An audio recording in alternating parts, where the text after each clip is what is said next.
Today on the Lazy RPG Talk Show, we're going to take a look at the Beyond the Woods Kickstarter. And then we're going to begin our Shadowdark Love Fest, starting with talking about the Western Marches Kickstarter. We're going to talk about the range of price points in Shadowdark, where Shadowdark fits inside of the tabletop role-playing game and the 5e, the whole 5e hobby. I'm going to look at my quick Shadowdark house rules that I use. Then I'm going to talk about some updates that I have to the Lazy GM reference document, Forge of Foes being available on Audible as an audiobook, and we're going to cover more questions for the Patreon Q&A, all today on the Lazy RPG Talk Show. This show, like all of the work of Sly Flourish, is brought to you by the patrons of Sly Flourish. Patrons get access to all kinds of tips, tricks, tools, online tools, source books, scenarios, a whole separate podcast. They get tons of stuff for becoming a patron of Sly Flourish. You also get direct access to our Lazy GM community over on Discord, where we're talking about role-playing games all throughout the week, pretty much all time of day, 24 hours a day, 7 days a week. And you help me put on shows like this. To the patrons of Sly Flourish, thank you so much for your outstanding support. Beyond the Woods is a hex crawl exploration and survival guide set in the world of Irish folklore.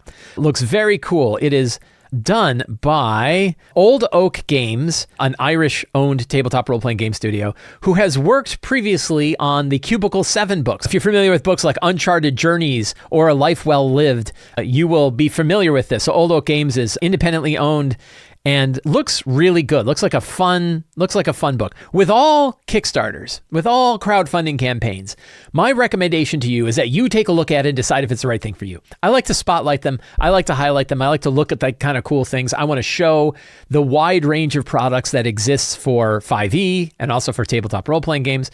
But I'm not telling you whether or not to buy something, because it's really up to you to make that determination if it's the kind of thing that you think will work well. But I like to highlight quality products, and this definitely is one. It has a quick start guide. The quick start guide you can pick up for free on DriveThruRPG. Not exactly the one-click instant download, but I give a pass when it's free and available on DriveThruRPG. Almost everybody has one that is available on DriveThruRPG. I already downloaded them, so let's take a look at the quick start guide that we have here. You can tell the quality right away from an art. I usually don't have time to read through the entire thing, so I can't speak to things like editing and conformity to 5e styles or anything like that. But I can take a look at what it's got and what it looks like, and it definitely looks good, and the pedigree is good, coming from Cubicle 7, the people that have worked on Cubicle 7 before. Emmett Byrne, who has worked over at Cubicle 7 before. Really, neat stuff. And that idea of bringing some of the hex crawly ideas to a 5e game and still in the sort of high fantasy kind of, Irish folklore fairy sort of setting looks really good. Good, juicy starter set. 45-page guide that shows you the kind of stuff that they have in here, how it works, adding things like inventory management, carrying capacity, survival on travel, all those sorts of things that you can take a look at, how you do exploration, DCs for different things. So looks really neat. Very, looks like a high quality product. Again, artwork is really, really nice. They are not using any AI art. I checked to make sure that they were not using any AI art, and they are not. So looks really neat. So if you are interested in adding more of an exploration idea and you like the idea of an Irish folklore setting, I would definitely take a look at the Beyond the Woods crowdfunding campaign by Old Oak Games. You can find a link to it down in the show notes. I like to highlight small Kickstarters sometimes that people might not have heard of before, which is why I want to take a look at the Shadowdark West Marches Kickstarter. I am joking, of course. They made $1 million in 8 hours. So I am a huge fan of Shadowdark. I ran a year-long Shadowdark campaign. I loved it. I still love Shadowdark. Shadowdark falls into, we're going to talk about where it fits in the 5e ecosystem. But Shadowdark has now dropped in for me in a lot of different places. I love using it for one-shot games. I use it for my yearly I6 Ravenloft game. That's really fun. I love using it at conventions. It's very convenient to run at conventions, very easy to get players fired up and ready to go. So I love it for convention play. I think it is an absolutely outstanding way to bring new people into the hobby. I think that it teaches the fundamentals of role-playing games really quickly and easily without out a lot of the extra cruft that full-on 5e has, like proficiency and skills and other kinds of things that kind of, can complicate things. All those complications are washed away. Much easier to teach new players, but also very easy to teach people who are familiar with 5e. And it teaches new players how to play 5e, because it's very easy to sort of, I'm going to say graduate, but graduating kind of implies that Shadowdark is the beginner. But it kind of is. It's kind of the beginner versus advanced, or the basic versus advanced. I don't think that that's totally wrong. So I love it for that. And it means that if you were going to teach people how to play RPGs, even if you're going into 5e, full 5e, teaching them with Shadowdark is not actually a bad way to go, that they can learn a lot of the basics of the game and then kind of go, so now we're adding skills on top of ability checks, or now we're adding proficiency bonus on top of just our base statistics. So it's easier to graduate up from Shadowdark to full 5e than it is to kind of, I think, to jump straight into 5e. And here's your income tax form with 97 fields on the front page that tell you all kinds of things. And most players are like, I don't know what I'm even looking at. Anyway, there has only been 2 Kickstarters for Shadowdark. The original Shadowdark Kickstarter, which made, I think, like $1.3 million. Really, really popular Kickstarter. That happened a couple of years ago. And now we have the Western Reaches. The Western Reaches is a whole set of new products built for Shadowdark, along with a new version of the Shadowdark core book, a new collector's version of the Shadowdark core book that you can pick up. The primary thing behind this is the addition of 3 new Cursed Scroll zines. So when Shadowdark first came out, one of the things that Kelsey Dion is the creator of Shadowdark, excellent creator. She came up with 3 zines that are like little 64-page digest-size zines that contain information about worlds, that contain an adventure, that contain new character options and stuff like that. They're like a mini, you could call them like a mini setting guide, kind of. And a lot of people are like, oh, that's kind of nice. There's stuff in there. Well, I was able to take one of those and ran a year-long campaign built off the 6 pages of information that I got from for the area. There is the adventure prompts that are in there, and the way to kind of build off the world is really tremendous. And I built this really fun, long campaign based on Cursed Scroll. I do need to give a disclaimer. So Kelsey Dion reached out to me and asked if I would write the foreword to the special edition of Cursed Scroll 1, based on my experiences having run Cursed Scroll 1 as a long-term campaign. And I did so, and I was compensated for that. So while I did not receive a review copy, and I have not received any compensation directly for the promotion of this Kickstarter, I have received money from Arcane Library. So that is a disclaimer worth mentioning. I have a stake in this, but I was already paid, so it's not like I'm getting a percentage of the money. That would have been nice, but no. And I'm not getting compensation for describing this to you. So the 3 new Cursed Scroll zines are one of the major factors, but then she has expanded it out into this area called the Western Marches. The Western Marches is all of the worlds, all of the lands that are encapsulated in the Cursed Scrolls brought into one big campaign world. So the Western Reaches is that campaign world. There are 2 books for the Western Reaches, the GM's Guide and the Player's Guide. The GM's Guide includes all of the information about the Western Reaches, hex crawling through the Western Reaches, how all of the regions connect, and a lot of the material that's contained inside the Cursed Scrolls. The Player's Guide has all of the character information, all new character classes, all new kind of rules for different things. All of that are encapsulated in the Player's Guide. So those are 2 new big hardcover books that are going to be the same size and format as the original Shadowdark book that cover that region. So, and then there's a whole bunch of different, so there's other accessories as well. 1-page dungeon cards. These are really cool. We've seen some dungeon cards from the previous Kickstarter. A tear sheet of character sheets. So if you don't want to print a bunch of character sheets out, you have this tear sheet where you can very quickly fill in character sheets. Spell cards that exist both for all of the spells that are inside of the core book, and then spell cards that are contained inside the Player's Guide for it. And then a big collector set. And the collector set looks really, really cool. The collector's set is a slipcase that contains both of the 2 Western Reaches books and all 6 of the Cursed Scrolls in a small hardcover, cloth-bound version with their own thing. So, cool premium slipcase, and then a new premium edition of the core rules as well, which also looks really neat. I love this. The style of the core book is really cool. New GM screen, a cloth player map, the spell cards, which I mentioned, the mini adventures I mentioned, the tear sheets, so all that kind of stuff. There is, and you can, of course, add on, if you didn't have the old stuff, you can add on the old stuff. The pledge levels are pretty interesting. There's a lot of different pledge levels, and there's one tricky bit to this Kickstarter that is worth talking about, which is the overlap of material that exists inside of the Cursed Scrolls compared to the overlap of the material that is also in the main core books. There is a preview, and it's a good, meaty preview. Let me pull it up here. I've got it. There are previews for all 5 of the new books. So if you want to see what Cursed Scroll 4 looks like, which is sort of new swamplands, the new Basilisk Warrior class. The Basilisk Warrior is really cool. They turn people to stone. New Ranger class that's in there, Druids and new spells and stuff like that. Good, 21 pages in the preview. So quite a bit. Shows you, the cards for different places that are there. Cursed Scroll 5 is I think it's called the Shadowdark, the Dwellers in the Deep, with a new Delver class, a Weirdling class, new titles, of course, new spells and everything. So you can take a look at that. That is the Underdark. So you have Swamp, you have the Underworld, and then a city, the City of Masks, with a new Bard class, a Duelist class, new ideas for Renown, new spells, new downtime activities. I'm looking forward to the downtime activities. And a city overview.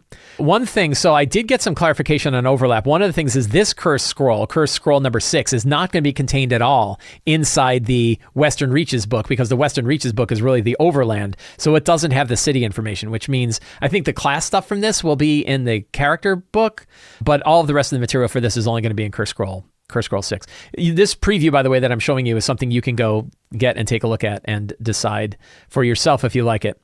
There is also the Western Reaches preview, 19 pages showing off what the Western Reaches looks like.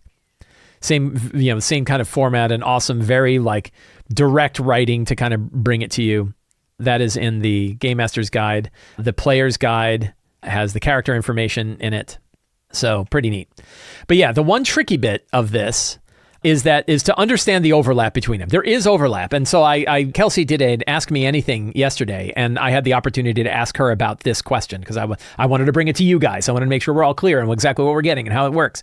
There's roughly 50% overlap between the 6 Cursed Scroll zines and the 2 Western Reaches books. But they don't have, each of them has things unique from the other. So the only way to get all of the material is to get all 6 Cursed Scroll books and the Western Reaches books to cover it up. But there is redundant information. The reason why there's redundant information in there is the design of the books really is incomplete if it doesn't have that information.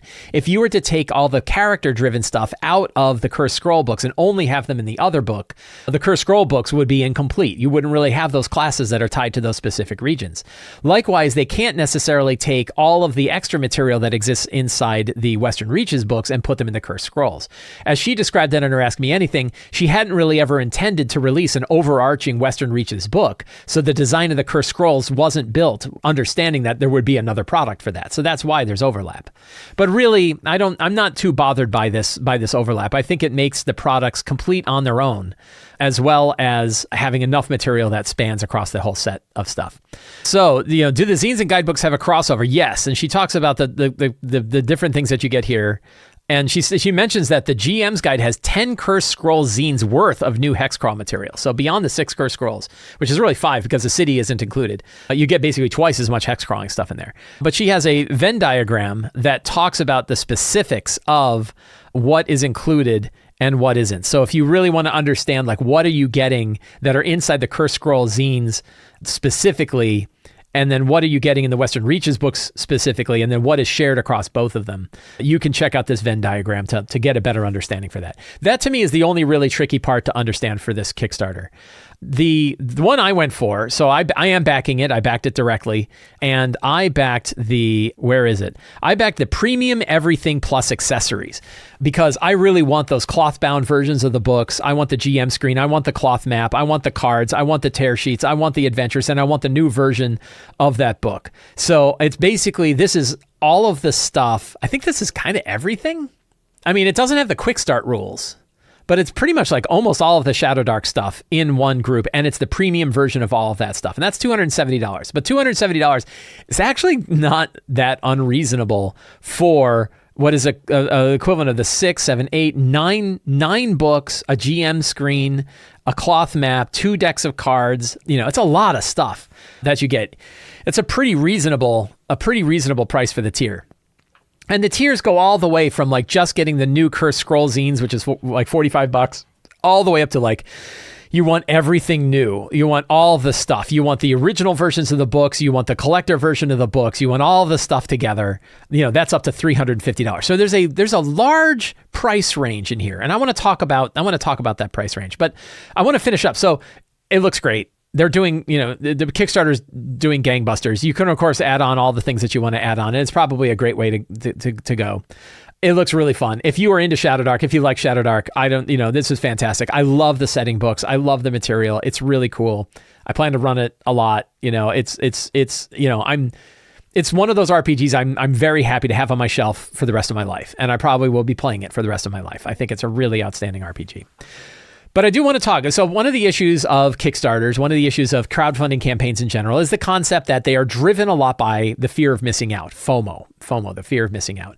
We get excited not just because of the products that are being sold through them, but because we want to be part of the process. We want to be part of the community. We want to be part of the group. And that can get kind of dangerous, particularly when you're talking about higher price Kickstarters, where you feel like, oh, well, for me to be part of the group, I have to spend, tens to hundreds of dollars to be part of it. But the reality is, when it comes to Shadowdark, and one of the things I really like about Shadowdark, it mirrors what's one of the things I really like about tabletop role-playing games overall, which is you can get started with Shadowdark $0. You can be part of the Shadowdark community. You can be part of this whole thing if you want to be, if you dig it, for nothing. And the way to do that is to get in with the Quick Start Guide. The Shadowdark Quick Start set is awesome. I love the Shadowdark Quick Start set. It is a wonderful design. This is what I bring to conventions when I'm running Shadowdark at conventions. 2 small booklets, a handful of pre-gen characters that are designed really well. It's got everything that I need for players. It's got everything that I need for GMs. And the digital version of that is free. You can download the PDFs for free. You can sign up. You can get them on DriveThruRPG. You can also get them directly off the Arcane Library. I will link to them in the show notes. And that's kind of the start. You want to get started with Shadowdark? It's free. And this is where I go, especially like when you look at crowdfunding campaigns and they offer free previews of stuff. If you're interested at all, you might not be interested at all, and then you can save your time. But if you're interested at all, there's no reason not to check it out. Like, if I'm ever having a conversation with somebody who is kind of talking about Shadowdark, or maybe they're critical of Shadowdark, but they've not looked at the Quick Start rules, I don't know why I'm even having the conversation, because it is absolutely free to go get them. There is no cost. You can just go get them and then read through them and then decide, yeah, it's too simple for me, or it's too focused on dark and gritty and I really want heroic fantasy, or whatever. You could decide then, but there's no reason not to check it out for free. And there's so much stuff that you get for free. This is a fully playable role-playing game for free. It's got everything in there. It's 1st to 3rd level, doesn't have all the monsters, doesn't have all the treasure, doesn't have all the roll tables that the main book does, but it has more than enough material in here to run hours and hours and hours of fun D&D, old school D&D style role-playing. And again, for like one-shot games, it's absolutely fantastic. I really love checking it out. And what I think is neat about it is like, okay, so you can start and you can say getting started with Shadowdark, absolutely free. So what's the next level up? And the next level up for Shadowdark is really the Quick Start Guides, the paper version of the Quick Start Guides. Right. The paper version of the Quick Start Guides, very reasonable, $19. $19 gets you 2 full booklets plus all of the pre-gen cards that for you to be able to run your game.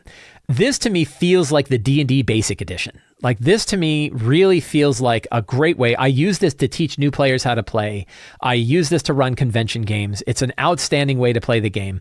It feels good. The product quality is outstanding. The cards are great. For $20, it is really a tremendous deal. It is a really, really good deal.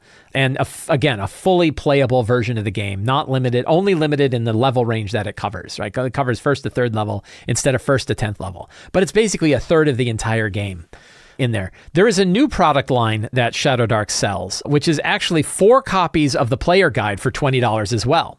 So if you have a group together and you're like, not everybody really wants to buy the core book, but we want to make sure everybody's got rules and everything like that, you can buy the player Quick Start zine You can buy 4 of them for $19. So $40 gets you 5 copies of the Player's Guide, 1 copy of the GM Guide, and the pre-gen cards, so that you can give that all out. I thought that was a really neat product line. I thought the idea of like, hey, you're sitting around and everybody wants their own copy. They can all chip in $5, or you can go ahead and buy a set yourself for $19 and pass them around. So now you're talking like a $40 price range. But then you get into the real Shadowdark product itself, which is the core book. You can get the core book in PDF for $29. So $30 gets you the entire Shadowdark game, $30 in PDF. I really think that the physical version of the book is the one to get, on the assumption you can get it. If you're outside of the US, I know it's harder to get. So then in that case, you're really stuck with getting the PDFs. But even the PDFs are very reasonable. $60 gets you the full game. That includes the hardcover and PDF version of the game. I have multiple copies of this. I got it right here. Right? This is the copy that I ran a year-long campaign with. Beautiful book, really, really nice, excellent design, just so much fun to use, so much fun to play with. And then you start growing out from there into different price ranges through things like the Cursed Scroll, the zines that I was talking about. Each of these zines offering their different segment. And then you start getting into the stuff that's available now in this Shadowdark Kickstarter, where if you want to add a bunch of new character options, if you want to add a whole new region that's built for Shadowdark, if you want to add the new Cursed Scrolls, if you want to start getting collector's versions, and that's when the dollar range goes up. So you have everything from like $0 to like $350, which is kind of like everything, like everything new. Right, the everything new includes I think the only thing missing. It's kind of funny. The only thing missing from everything new are the other 3 Cursed Scrolls. Well, and the Quick Start Guide. So really, you would be talking about probably a little bit more than $400 to own every single thing that exists for Shadowdark. And really, at that point, you'd be getting multiple copies of some of the similar stuff. So that's probably not there. But I think that it's really nice to see a range that goes from 0. So there's nothing really limiting anybody from getting started with it and trying it out and reading it and seeing if it's for them. And if you have like a digital tablet and stuff like that, you can still print character sheets. You can still run the game. Shadowdarklings.net is absolutely free. Their website to be able to build characters and build quick play characters, totally free as well. So there's a lot you can do with Shadowdark that's totally free.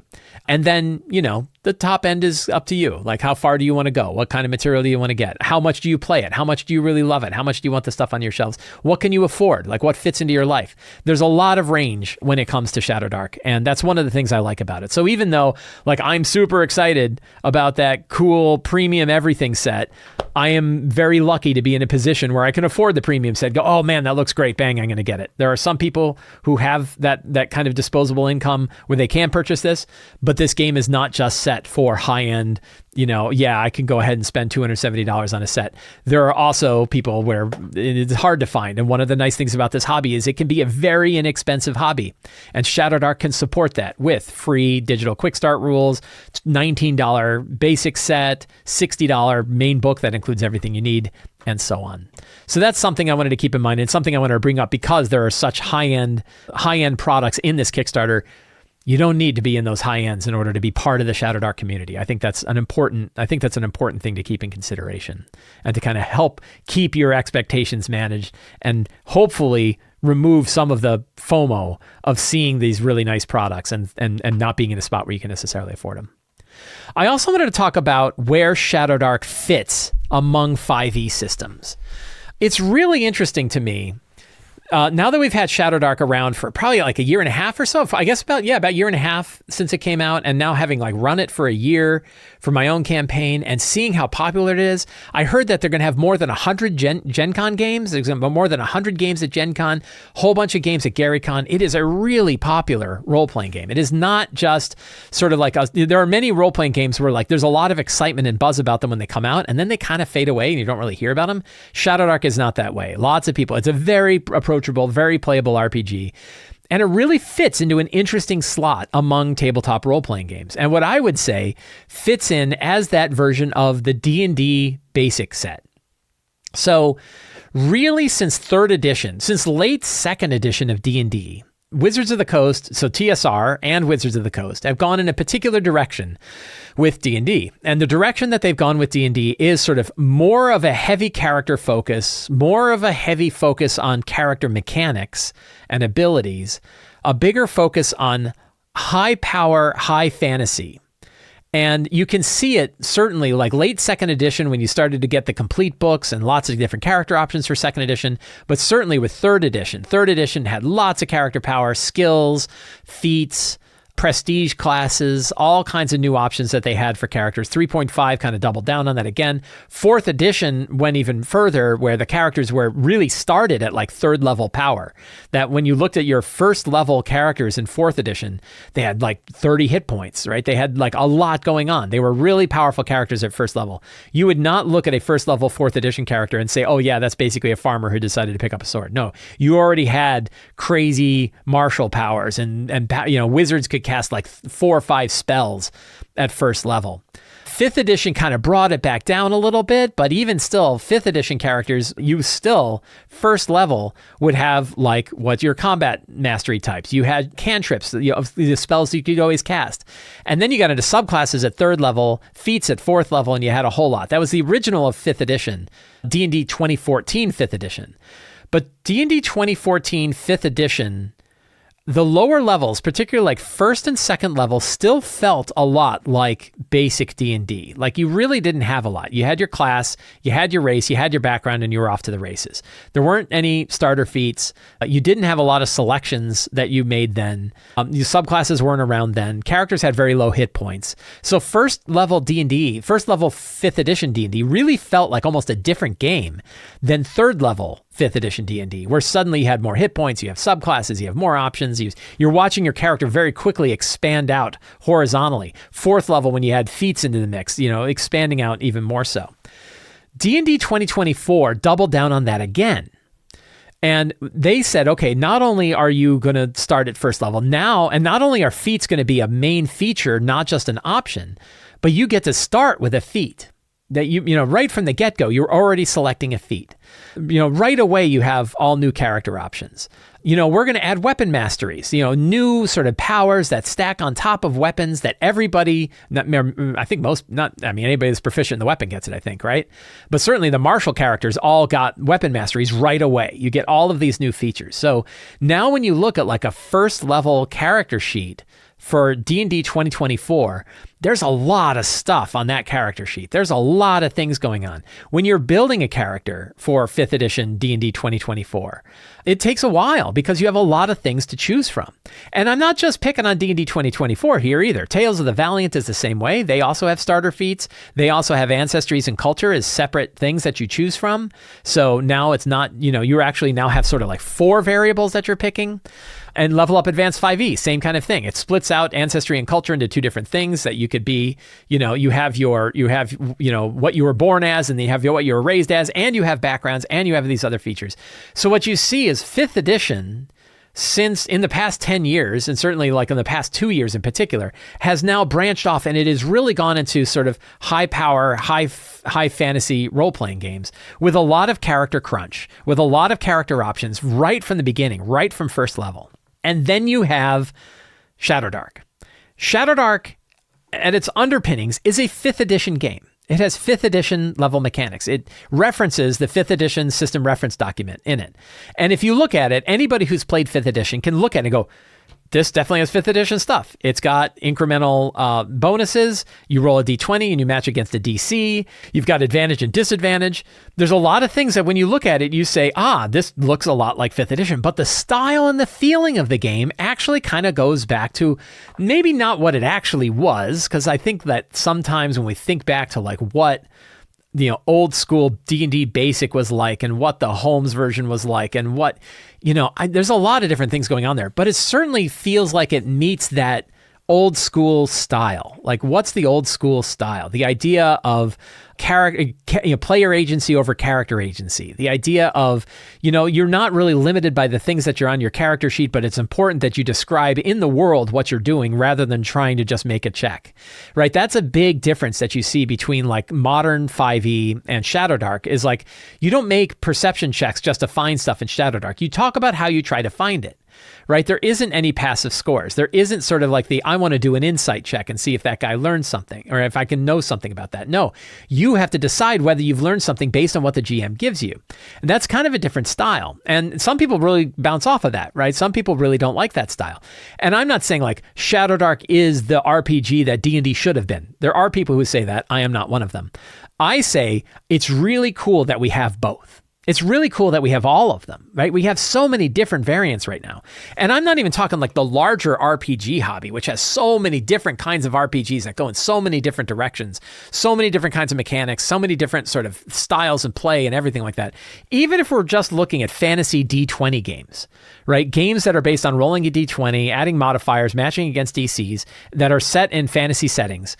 We have so much variance in there, but it's really cool that we have both Shadowdark, which is kind of refining back to this like dungeon exploration, resources matter, light matters, turn order matters, how you describe things matter, everything is dangerous, death is right around the corner, that kind of style of game. And then on the other side, we have that rich character-focused stuff with lots of character options, deep backgrounds, lots of different variables, both mechanically and in the story that you're building to build out these rich characters, which with an expectation of general survival. Right? The idea is you're probably not going to cycle through 14 characters in a year.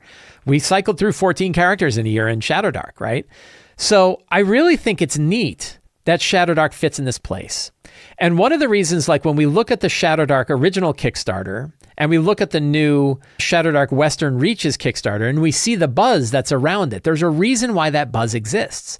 And I think the reason why that buzz exists is because it fits into a neat slot that nothing else really fits into right now, which is a 5th edition style game that's really built around the old school style of play. And there are many other old school style games. Old School Essentials is really good. I'm very excited to kind of see Dolmenwood coming out, but those took a different approach to the mechanics. If you were to hand that to a 5th edition player, they'd have to spend some time trying to figure out exactly what's going on. Dragonbane, incredible production value on Dragonbane, also kind of an old school game.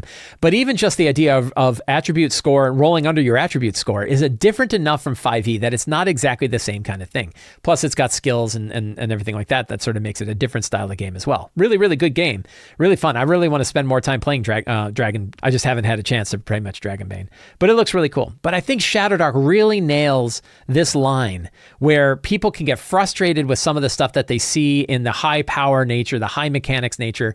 Every time I'm on my Discord server or I'm lurking over on EN World and I hear another conversation about how many times a character can draw or stow a weapon in order to maximize the number of weapon masteries that they can get off in a single turn, I just think back to Shadowdark and I'm like, man, you never had a conversation like that in Shadowdark. Nobody really cared about how many times you could draw or stow a weapon, right? And somewhere along the line, that started to matter, right? Somewhere along the line, we're starting to have these conversations, huge conversations about exactly how stealth is supposed to work. And I'll be honest, like how stealth works in Shadowdark is also kind of tricky, right? Like it's not, but we kind of know it. And GMs are empowered to kind of say like, I guess it's up to me to come up with how this kind of thing is going to go there.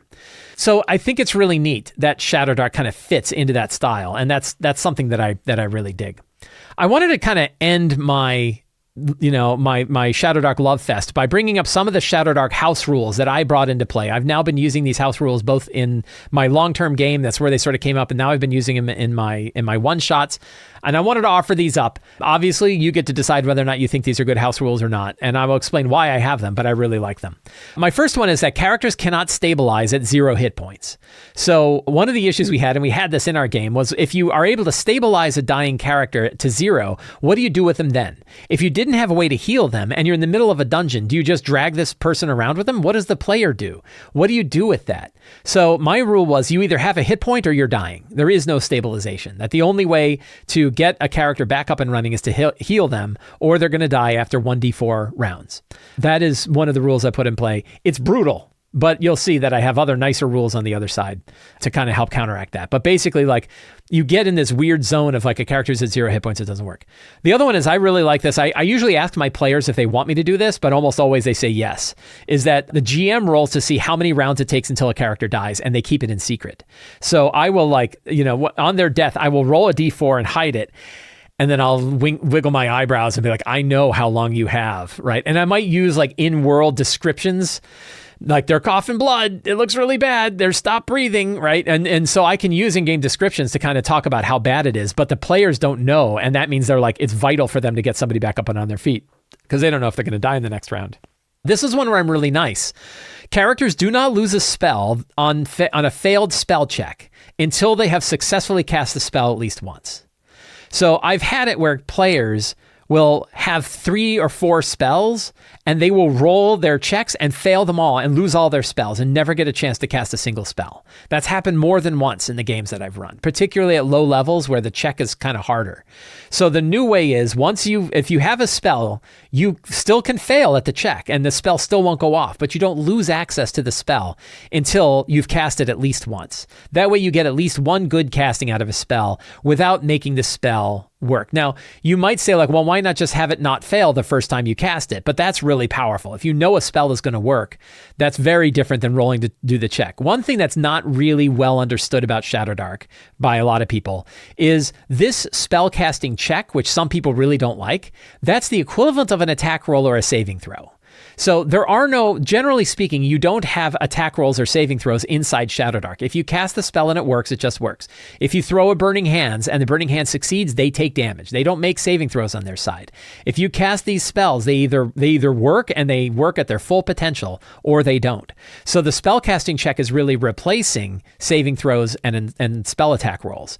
But the idea that you lose the spell if you fail is pretty good.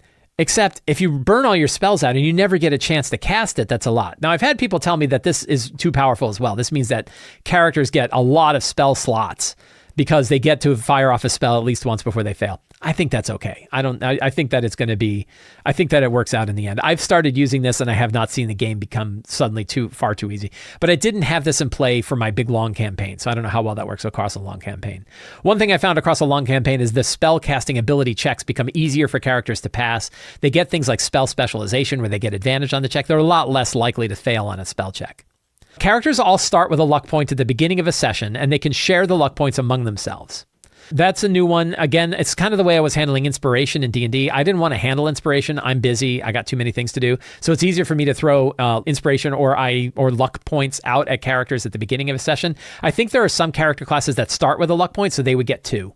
And the idea is you can share them. The only thing you can't do with them, you can re-roll any D20 roll, but you cannot force the GM to roll a D20 roll. One of the sort of pulp mode versions in Shadowdark would let them kind of force disadvantage on an enemy who attacked. I hated that. That felt like silvery barbs to me, and I didn't want that. So I said, no, you can re-roll any of yours, but you can't make anybody else re-roll any of theirs. But you can't share them among each other. And that actually made things easier, right? It made things a little less lethal, but it also meant less stuff that I had to track. Then here's another mean one.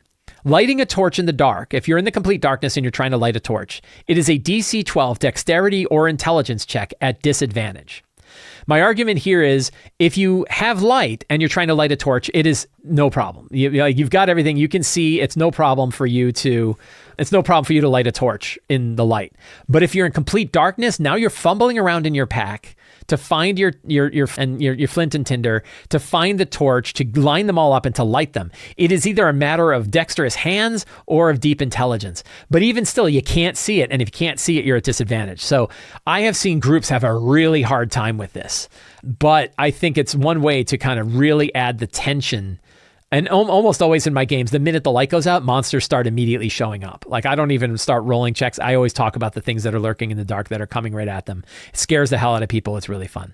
One that I haven't tried out, but I'm wondering about is starting characters with maximum hit points. Again, making things a little bit easier for your first level characters, making it a little bit more heroic. It's really not that much because the starting hit points are really like you can still get knocked out with like 2 attacks.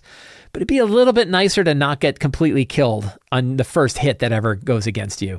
One thing that I do know is you go, oh my God, this is completely sacrilege. How dare you say that you're going to maximize hit points? If you look at the pre-gen characters that come in the quick start guides, a lot of them have very high hit points. A lot of them have kind of maximum hit points. And Kelsey has talked about the fact that offering up more hit points on those makes things a little bit more palatable for con games or for people that are starting brand new to not get just immediately killed. I'm not so sure. I haven't really done this, but I'm not so sure how bad an idea it is to start characters at first level with maximum hit points, just to give them a little bit, like let them have 2 hits before they drop instead of 1. I'm not sure that's bad. So those are some house rules that I've been considering. These, everyone but the last one I have run myself and have worked well for me in my Shadowdark game. So I thought I would pass those along. So I'm very excited. City of Arches, I'm supposed to be getting hardcover, not proofs, because the book is printed. Good. So good news. The book is printed. We printed 5,000 copies of City of Arches, and we are getting ready to start shipping those all around the world so that we can start delivering them to backers. I'm supposed to get a new hardcover version. I'm gonna see one of the first hardcover versions that was printed. Should be at our house mid next week, early to mid next week. So I'm very excited to see that. And then they're gonna start going out there. But I've not been sitting on my hands. Like I can't stop. I know this sounds totally egocentric, but I can't stop writing. I just love doing stuff. And I'm still in love with the City of Arches. I'm still super excited about it. So I wanted to kind of build off of it. And one of the things that I've been building off of, and this is all available to patrons of Sly Flourish. This is specifically to hero tier subscribers of the Sly Flourish Patreon. If you're a Sly Flourish Patreon at the hero tier, you're already getting access to a lot of this stuff. So one of the things the City of Arches has is campaign arcs. We have 3 different campaign arcs in the book. And the idea behind this was to help inspire you to build long-term campaigns inside the City of Arches. What can you do with them? And build them out into small little descriptions of areas or adventures or quests that the characters could go on that follow through with these campaign arcs. The 3 arcs are the Key of Worlds, in which the characters are hunting down the most powerful artifact in the City of Arches, which is a key that can open up any of the gateways to any known world. Very powerful artifact. The Rise of the Nameless King, the Return of the Nameless King, which is sort of the main campaign arc in which the Nameless King, the villain who is kind of the shadow over which, that lies over the City of Arches, this being starts to come back, starts to return. And then a third one called the Collision of Worlds, in which an otherworldly entity from far off in a realm known as the Outside has been drawn to the life that exists around the City of Arches, is reaching down, and the apocalyptic cults that are bringing this being into the world. So all 3 of them are meant to be long-term campaign arcs. Some of them go all the way from 1st to 20th level, but I wanted to start to kind of fill these out. So I started with the Key of Worlds. I've actually been running the Key of Worlds scenario for my home group, and I was like, I can take these concepts of the Key of Worlds and these scenarios and start to build them out into smaller products. I don't know if it's the kind of thing that would make for like a good second book or anything like that, but I do feel like these would be great for patrons. So I started to create these scenarios. So the first one is called Scroll of a Crave. They're all on the order of like 3 to 5 pages. They're short scenarios, and they are not intended to be traditional adventures. These scenarios are really there to give you a bigger toolkit for you to be able to build your adventure around it. So they almost all of them have like different adventure hooks, different ways that the characters could get involved in these, even if you're not running them in a sequential pattern. They all have locations that are filled out with a beautiful map from Dyson, location descriptions that are there for Dyson, potential treasure they might pick up, the NPCs they might interact with. Sounds a lot like the 8 steps from Return to the Lazy Dungeon Master, right? Encounters that they might run into. And the intention is you as a GM can kind of use this, and I myself have been using these in order to run the adventure that actually fits you and your group. So they're built with a level of flexibility that you don't typically find in published adventures, because the adventure doesn't know what you're doing or what other adventures you're running into or who the characters are or even necessarily what level you're running them at. I've been building these out over the past few months. I've been releasing early drafts of them on the Sly Flourish Discord server, on our hero tier channel on the Sly Flourish Discord server, so that I can get feedback on them and kind of clean them up and improve them. And then I've been releasing them in these small packages. Each package includes a PDF of the scenario and the Dyson map available to drop into a virtual tabletop, so you can run it that way. And right now there are 8 of these available. Again, these are available right now to hero tier subscribers of Patreon, including Scroll of a Crave, Dungeon of the Hooded Inquisitor, Lake of Monoliths, Tomb of the War King, Tower of Therex, Theater of Whispers, Vault of the Infernal Machines, and Crypts of the Betrothed. Those 8 scenarios right there cover all of the introduction to the campaign arc, which is learning about the 3 braziers that must be burned in order to unlock the vault that contains the Key of Worlds, and recovery of one of the 2 potential items that can light those braziers and the locations of those braziers. So it's not a sequential arc. You don't go from all the way to Key of Worlds 8. Instead, you can bounce around from different ones. You can decide which path you're not going to take. So there's 3 different paths for 3 different braziers, but the general idea is that another group goes after the one that you didn't go after, so you only go after 2 of the 3. So there's a lot of kind of flexibility for how the arc works out. But each of them kind of contain those same formats. So let's take a look at Crypts of the Betrothed. I just released Crypts of the Betrothed recently. This one, you go and you negotiate with a vampire couple who is bound to protect one of the braziers of the betrothed. This one, you could approach it at different levels depending on how you got there. So, it's generally tier 2, but it's not exactly sure what level you might be in that tier. So we offer some guidance for like how you can expand it for different levels and things like that. So this is like a 4-page scenario, but all of them are like this. Really fun to do. And I think if you like the idea of the campaign scenarios that exist inside City of Arches, or you're just looking for scenarios for ideas that you want to run for your own home group, you don't necessarily need to use these scenarios directly with City of Arches. You could use them in your own group. They're very modular. They are intended to be the kind of thing that you can open up, tear apart, use for different parts. Again, I offered multiple scenario introductions, like how the scenario could start, different ways that you could get involved. So those are the Key of Worlds scenarios. There are 8 of them. There are going to be 15 of these scenarios when I'm done. I've written 12 of them. So I've got 3 to go. I think I'm kind of like halfway through one of them. So I've got like 2.5 to go before the entire arc will have scenarios for the entire Key of Worlds scenario. So very exciting stuff. And you can find all of that on the Sly Flourish Patreon as a hero tier subscriber. One of the things that I did a while back was I released a lot of the material from the Lazy DM's Companion, the Lazy DM's Workbook, and Return of the Lazy Dungeon Master in a Lazy GM reference document. This reference document is a big, long HTML document, but it is also available as an EPUB or as Markdown or in other formats, and it is released under a Creative Commons license, a Creative Commons attribution license, which means you can actually use the material from this guide while publishing other works. I love adding new things to it, and I kind of have been adding some things to it that I haven't really talked about, and I thought I would mention some of the things that I've added in here because I think they're very cool. So one of the things, and I've been using these lists inside the Tales of the Valiant Game Masters guide, but I forgot that I had made my own, and I can use my own, which is this set of random chambers. So the idea here is, depending on what kind of lair you have in your adventures, sometimes it helps to have a list of what kind of rooms might be in that lair. So this way you could grab a Dyson map. You could say it's an old keep. What kind of rooms exist in an old keep? Some other Game Master guides have things like this, but I forgot that I had actually spent the time and put these together. These were originally released to patrons of Sly Flourish, but then I took them and I put them in the resource document so that other people can use them.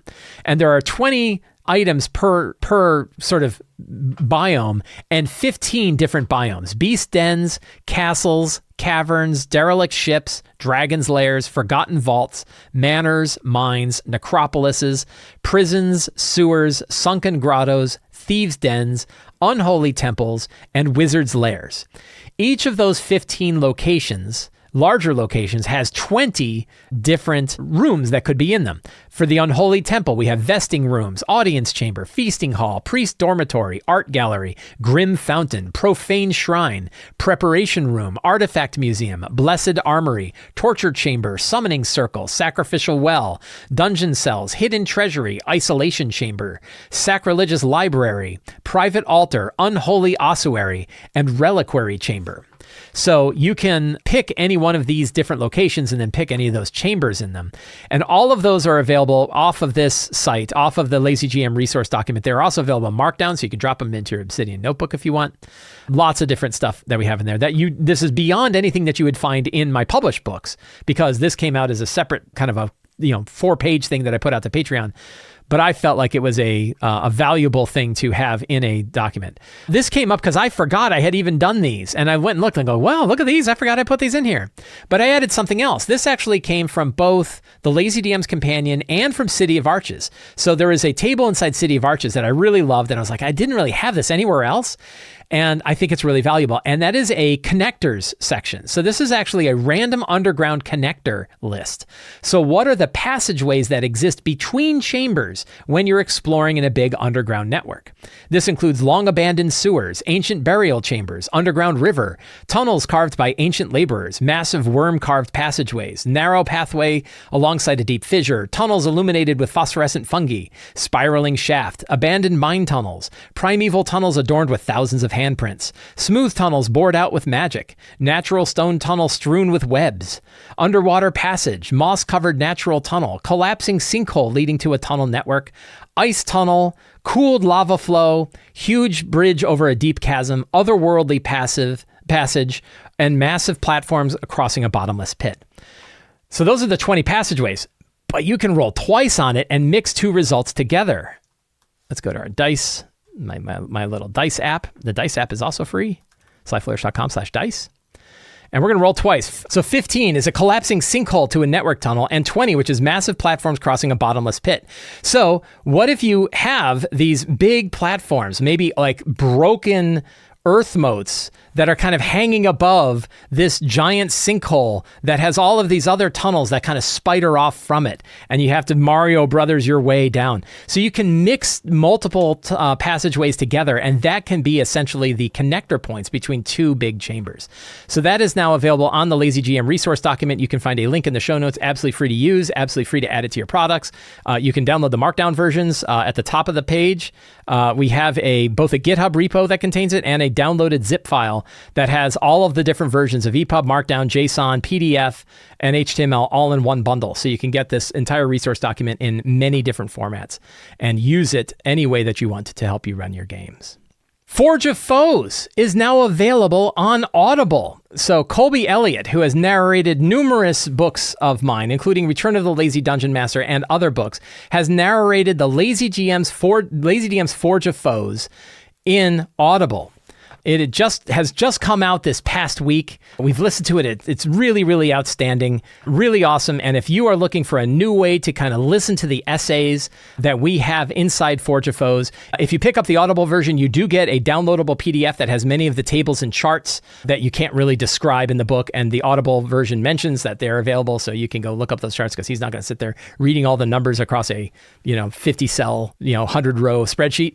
But much of Forge of Foes is advice on how to run monsters, and that lends itself very much to an audio format. So if you want to experience Forge of Foes in an entirely new way, check out the Lazy DM's Forge of Foes on Audible. You can find a link to that in the show notes below. Thanks to Colby Elliott for his work on doing the narration for it. Really, really outstanding stuff. So please check out Forge of Foes on Audible. Over on the Sly Flourish Patreon Q&A, patrons can ask any RPG-related question one time per month, and then every week I answer every new question we get. Some of those questions I bring here to the show so that we can dive into them even further. John G. says, "You may not like this question, given your love for cultists, so I apologize ahead of time. First paragraph is to give context. Second has the question. I know you love cultists as antagonists, and per Q&A search, it seems like due to the potentially rich lore and intrigue of forbidden rituals, etc. But a couple of my players and myself feel a little uneasy about cultists. It would feel lame to put behind the veil so many details and story arcs from setting books to avoid the creepiness of cults specifically. It isn't the violence of cultists. We just stay away from the demon-involved stuff.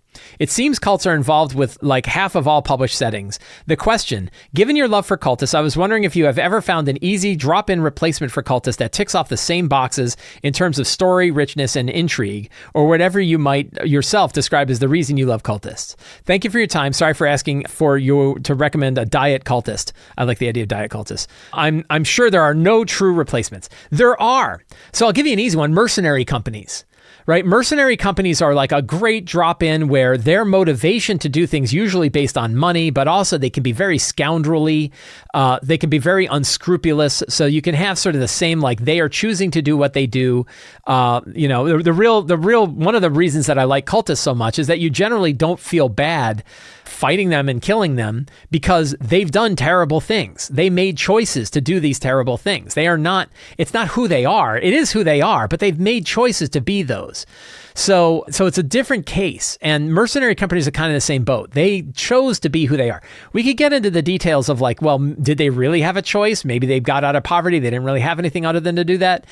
That's all true. And that means you can't necessarily just wipe them out carte blanche. I don't think it's ever good to kill anybody in any game, in my games, without at least knowing that they're really bad people, that they've done terrible things, that they still have hung on to those terrible choices. Because sometimes cultists or mercenary company members or whatever who break away from their group can be really interesting, right? They finally, they learned, they saw the light. How many times have you like the 3 that survive, they give up and they're like, I've suddenly realized my terrible ways and now I'm going to be a good person from here on out. So there's opportunities there, to kind of handle that.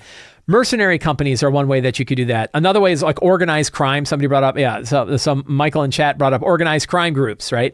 Criminal organizations, thief guilds, assassin guilds, secret sects. So like, the Scarlet Brotherhood in Greyhawk, who features pretty prominently in the Ghosts of Saltmarsh hardcover, are a really cool cult-like group that doesn't necessarily worship anybody. I don't think they're IUs. I don't think they follow IUs. I don't think they follow IUs. They're just a shadowy criminal organization that is willing to do bribery and blackmail and assassination in order to gain power. And not tied to any demons, not tied to any kind of supernatural aspects. They do that because power is what they go after. So criminal organizations are really good. Dark political groups are really good. Secret societies. Again, a secret society doesn't necessarily need to be bound to anything supernatural. But you could have a secret society whose 3 leaders are 3 vampires that are buried in sarcophagi down underneath the vault. And they're actually completely miserable with it, but the vampires are still kind of worshipped as the most inner circle. The Aurum in Eberron is a really good example of a secret society that's got all these different like inner, different rings of knowledge, and sort of, trying to get to the inner ring is really, really hard. So secret societies are a good one. So those all feel to me like different ways you could go. And there's so many variants on each of those that they could really expand. They can really expand the different kinds of groups that your characters are facing. Bravo Tango says, I'm pretty new GM and the content you produce has been tremendously helpful on my journey. Awesome. So keep up the good work. I will. I will soon have the opportunity to run a one-shot for a few colleagues, 2 of which are new to TTRPGs altogether. Work schedules dictate that this group would not be able to meet again for a while after the session, so I'm hoping to keep it to a true one-session, one-shot as opposed to a small multi-session adventure. I wanted to see if you had any suggestions for things that are especially captivating for new players that I could work into the session. I'm also having a bit of trouble deciding on how to frame the ending. How do you reward the characters for completing the quest when the story won't continue? Gold and magic items seem lackluster at the end of the game. I want a high final beat for everyone, but especially for new players. Really good question. And this comes up often with newer GMs, which is new GMs often feel like they have to make great big epic things. It also happens with writers where they make great big epic things, even though you're like first level. You don't need to have anything really big. That the game really stands well on just how it plays, even when you just have characters who are in a dungeon that are going down there in order to get something. So your plot for your adventure can be very, very small. Hey, outside of the nearby town is an old ruin. We've blocked it off. We don't want people going down there, but a child recently went missing and we're hoping you could go down there to save the child. Or another group says, hey, we've heard that there's a really powerful idol that's down below and skeletons have started coming out of the ground. We need you to recover that idol or destroy it so the skeletons will stop coming out. Please go down beneath the crypts and the old crypts that exist beneath the cemetery in order to find this artifact. Really, really simple storyline is all that you need. You don't need anything epic. I think it's perfectly fine to find a storyline that matches the idea that characters are first level. They're not super powerful. They're not going to go save the entire universe. They're really just like, what's a small dungeon outside of a town? Like pick a small town and don't spend too much time in the town, particularly for one shot. Just say you're all from this town. You can even start them right at the beginning of the dungeon. Some old school adventures have it where like you're all walking through the woods and a sinkhole collapses and now you find yourself in a dungeon and now you have to escape. I would probably start them at the front door of the dungeon and tell them what quest brought them there. When I run my Scarlet Minotaur game for Shadowdark, which I've now run and I recommend, it's a really good game and it's really easy to run it. I start them at the tomb. They're already there, right? I tell them why they're there and I tell them what the quest is, but I don't start them in towns. I don't start them with a bunch of NPC conversations and going around the bars and going to the shop and buying stuff. You don't want to waste a lot of time on that. So starting them at the dungeon really works, but keep the storyline simple. The final question that you have here is what about like rewarding? It is totally fine to reward them with gold and jewelry and idols and expensive stuff. even though you feel like they're not going to get the chance to use this stuff, they still get the joy of having it. They still get the joy of getting it. And they will remember it. They will remember that they got the priceless idol. They'll remember they got the all-powerful sword. It's totally fine to give them those rewards. And then it does bait them a little bit. And wow, I really want to play this again. Part of them might be thinking, I want to play it again so I can use that fancy spear I got. But they might say, I want the next spear, right? What's the next thing I can get? So use the same rewards, right? It doesn't matter that they're not necessarily going to get a chance to use them. Use the same rewards. However, one thing you can do is move some of the magic items and stuff earlier in the adventure. So that like early on, they might get their first magic sword and be able to use it in the adventure that they're playing in. That's not a bad idea too. So Bravo Tango, I hope that helps you with your game. And it's awesome that you're coming into the hobby. So glad. And I'm glad that you're bringing new people into the hobby along with you. Friends, I want to thank all of you for hanging out with me today while we talked about all things in tabletop role-playing games. I hope you enjoyed today's show. If you did, the best thing you can do is subscribe to the Sly Flourish newsletter. You get a free adventure generator for subscribing, and you get a weekly RPG-related email sent to your inbox every week. It is absolutely free to sign up. You can also support me directly on Patreon. Patrons get access to all kinds of things like those City of Arches, Key of Worlds scenarios, whole bunch of other adventures, whole bunch of other tools, lots of things that you get for becoming a patron of Sly Flourish. And you can pick up any of my books, including City of Arches, Return of the Lazy Dungeon Master, The Lazy DM's Companion, Forge of Foes, and more at the Sly Flourish bookstore. Links for all of those in the show notes. Thank you so much. Have a great day. Get out there and play an RPG.